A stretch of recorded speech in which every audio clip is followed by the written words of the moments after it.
بسم اللہ الرحمن الرحیم۔ السلام علیکم ورحمۃ اللہ۔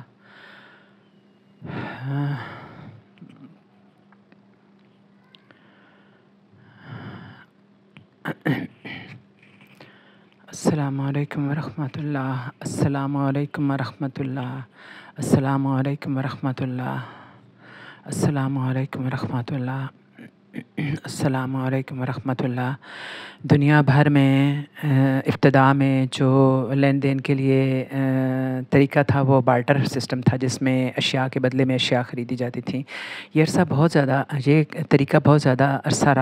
رائج رہا، یعنی اور پھر زیادہ تر اس میں اناج کے بدلے میں چیزیں خریدی جاتی تھیں، اور یعنی اناج کے نرخ مقرر تھے کہ اتنے جیسے وہ پیمانے تھے، پڑوپی اور چوہا جو تھے، اس کے بدلے میں اتنے ٹماٹر اور اتنے گوشت اور اتنا ملے گا۔ تو پھر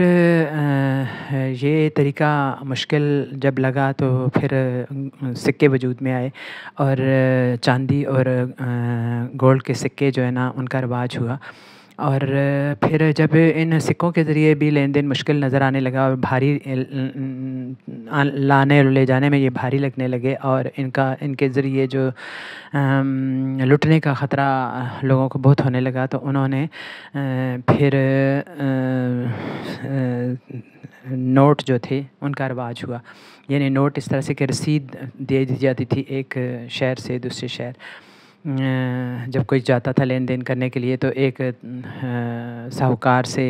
وہ رسید لے جاتا کہ اتنے پیسے میں ان کو دے جا رہا ہوں، تو وہ بمبئی میں جا کے مثلاً وہ اتنے ہی پیسے اس کو مل جاتے کسی دوسرے ساہوکار سے، آپس میں اس طرح سے اعتبار کا طریقہ رواج تھا۔ پھر اس کے بعد یہی چیز کنورٹ ہو کے تو نوٹوں میں چلی گئی، اور اسٹرلنگ پاؤنڈ جو تھا اس کو ایک دنیا بھر میں ایک لین دین کے لیے کرنسی وجود میں آئی۔ اور یہ برطانیہ چونکہ اس وقت دنیا کے بیشتر ممالک پر قابض تھا، تو اس وجہ سے اسٹرلنگ پاؤنڈ کی بہت عرصے تک اجارہ داری رہی، یہاں تک کہ 1930 تک کا زمانہ، یعنی جنگ عظیم دوم اول کا زمانہ آیا، اور اس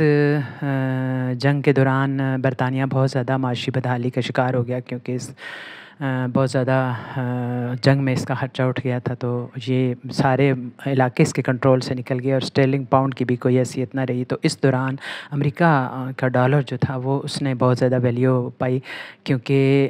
امریکہ اس جنگ میں شامل بھی نہیں تھا، اور دوسرا اس نے بے شمار ہتھیار مختلف ممالک کو بیچے تھے، اور اس سے اس نے بہت سارا یعنی سونا اکٹھا کیا تھا، جو کہ اس زمانے میں ایک رواج تھا، طریقہ تھا لینے کا۔ تو اس طرح سے اس نے ڈالر، یعنی اس زمانے میں رواج تھا کہ جتنا آپ کے پاس سونا ہوگا اتنا ہی آپ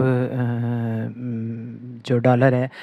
وہ چھاپ سکیں گے، تو اس نے بہت سارے اس کی دنیا بھر میں اجارہ داری ہوگی، اور لوگ ڈالر کے ذریعے لین دین کرنے لگے۔ لیکن پھر 1960 تک یہ اجارہ داری کم ہو گئی، کیونکہ اس کے پاس ریزرو سونے کے کم ہو گئے، لیکن پھر بھی اس نے کسی طرح سے کوشش کی یہ اپنی اجارہ داری قائم رکھنے کی، اور اس نے یعنی جو بڑا بینک اس نے ایشیا اور یورپ کے سونے کے اندر علاقوں میں سونے کے بھاؤ کنٹرول کرنے کے لیے بنایا ہوا تھا، اس کو بند کر دیا۔ پھر اس نے جو تھے عرب ممالک بھی پریشان ہونے لگے کہ جب سونا ہے نہیں تو اس ڈالر کی کیا اہمیت ہوگی، لیکن امریکہ نے انہیں تسلی دی کہ آپ کو تیل کو بیچ کے تو جو آپ کے پاس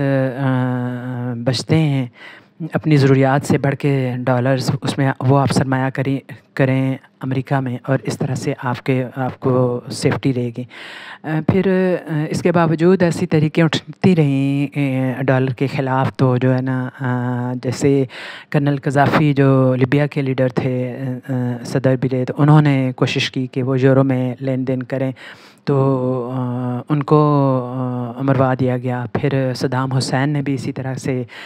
ڈالر سے نجات حاصل کرنے کی کوشش کی، تو ان کو بھی مروا دیا گیا۔ اور اب یہ ہے کہ چائنا اور اس طرح کے بہت سارے ممالک جو ہیں وہ سامنے آ رہے ہیں کہ چائنا بھی بہت ہمبل طریقے سے آگے بڑھ رہا ہے، ترقی کر رہا ہے، لیکن وہ امریکہ کے سامنے نہیں آتا اور اپنی جو ہے نا کرنسی کو ویک کر کے تو وہ اپنی چیزیں سستے داموں بناتا ہے، اپنے ملک میں فیکٹریاں اور کارخانے لگاتا ہے اور اس طرح سے اپنے لوگوں کو روزگار بھی مہیا کرتا ہے اور اپنی پروڈکٹ جو ہے وہ ایکسپورٹ اس کی بہت اپنی دنیا میں وہ بہت رائز کر رہا ہے ایکسپورٹ کی دنیا میں، اور دنیا کی گویا کہ امریکہ کے بعد جو پاورز ہیں رشیا اور چائنا، یہ دونوں بہت تیزی سے اوپر ابھر رہی ہیں۔ تو بات یہ ہے کہ اب انہوں نے رشیا، چائنا، برازیل اور انڈیا اور ساؤتھ افریقہ، انہوں نے مل کے تو اپنا ایک تنظیم بنائی ہے جس کا مقصد ہے کہ وہ کوئی ایسی کرنسی ایجاد کریں جو ان کے باہمی تجارت کے لیے وہ ڈالر کی جگہ کام آئے، تو اس کو ڈی ڈالرائزیشن کہتے ہیں۔ اور اس میں ابھی تک وہ پوری طرح سے کامیاب نہیں ہوئے، لیکن اس بات کی بھی وہ مسلسل کوشش میں ہے کہ اپنی ہی کرنسیوں کو، اپنے ملک کی کرنسیوں کو مضبوط کریں اور اس میں ایک دوسرے سے لین دین کریں، اور اس مقصد کے لیے وہ انٹر بینک بھی بنانے کی کوشش میں ہے۔ تو یہ ابھی تک تو یعنی ڈالر سے نجات نہیں ہوئی، لیکن دنیا بھر کے اس طرح سے ممالک جو ہیں ان کا ارادہ ہے کہ جب وہ یہ 5-6 بڑے ممالک آپس میں لین دین اس طرح کا کریں گے تو پھر دوسرے ممالک کو بھی انکریجمنٹ ملے گی اور اس طرح ڈالر سے نجات حاصل کرے گی۔ تو دیکھیں یہ کب تک ہوتا ہے۔ تو فی الحال تو جو ہے نا عالمی جنگ کے بہت چرچے ہو رہے ہیں، اور مجھے پھر بھٹو کا وہ قول یاد آتا ہے کہ ہم گھاس کھا لیں گے